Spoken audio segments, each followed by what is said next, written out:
Hello, and good morning. I'm Emmanuelle, And I'm Nehemiah. and we are proud to be your class marshals. You know,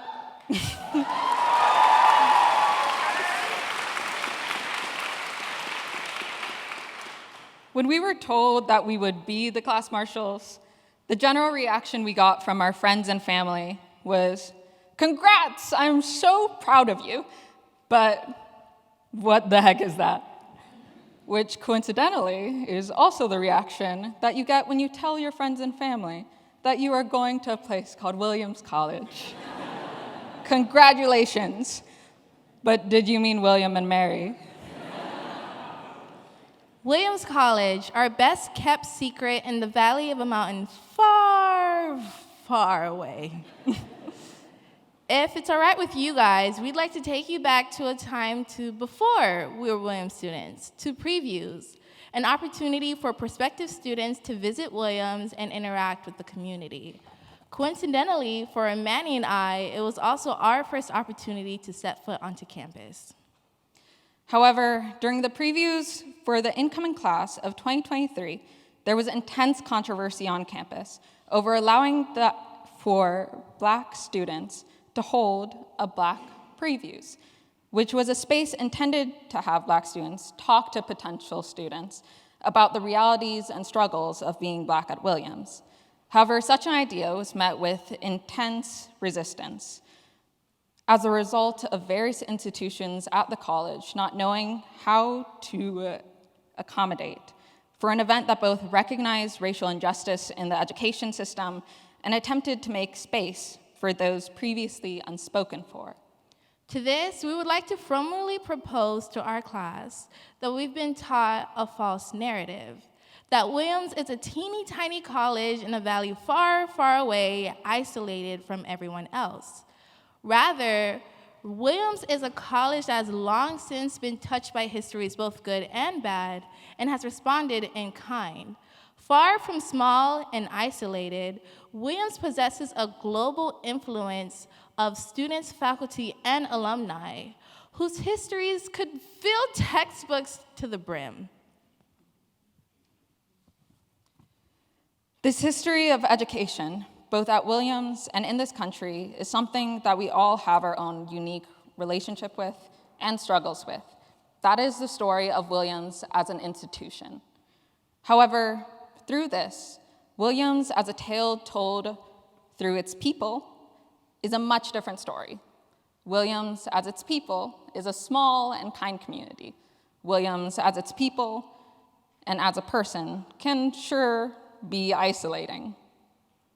So for as long as Williams has existed as an honorable institution of higher education, its people have fought to carve a home for themselves and for each other in institutions and traditions far too great than any one of us can understand. If there's anything that should define our class, it should be our ability to reinvent and restart, both as a community and for ourselves.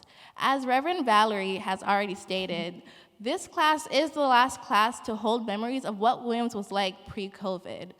Every so often, I would think about breakfast and lunch at Mission Dining.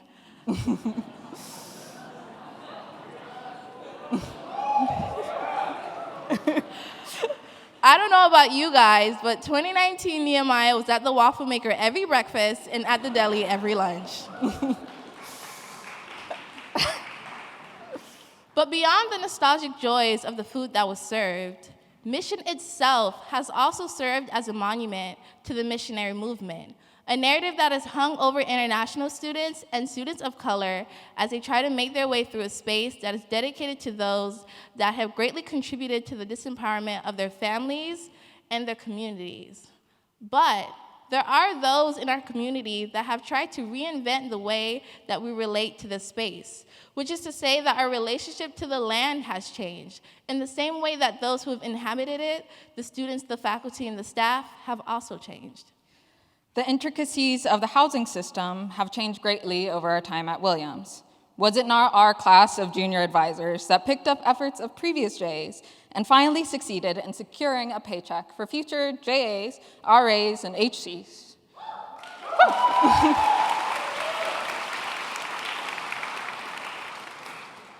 We also worked with staff in organizing the first affinity housing at our college, as well as special interest housing for sustainable housing, as well as creating spaces for interfaith identities, Black identities, and international identities.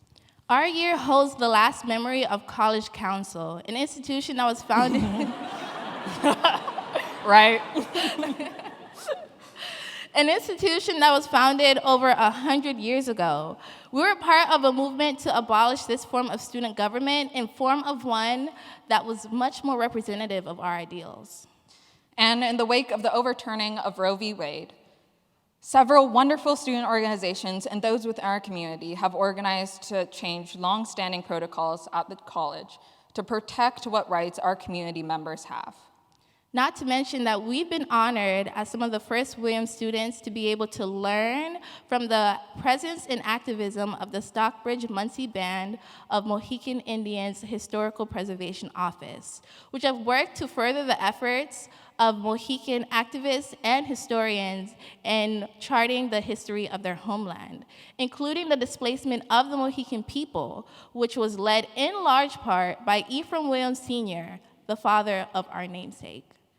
We hope that current and future students, staff, and faculty are able to repay the kindness of the Historical Preservation Office, which guides our campus in navigating this narrative, which does include seeking to repay the long overdue reparations of land and opportunities stolen from the Mohican Nation.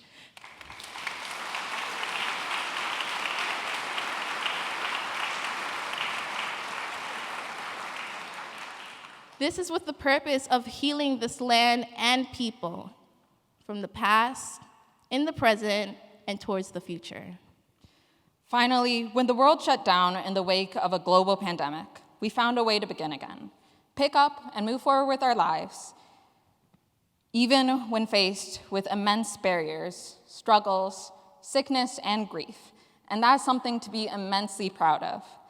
We've also all done this while obtaining an education in rigorous classrooms at one of the most studious colleges in America, doing your part in classes, clubs, sports, and volunteer work to make Williams the vibrant community that it is. Another thing to be extremely proud of.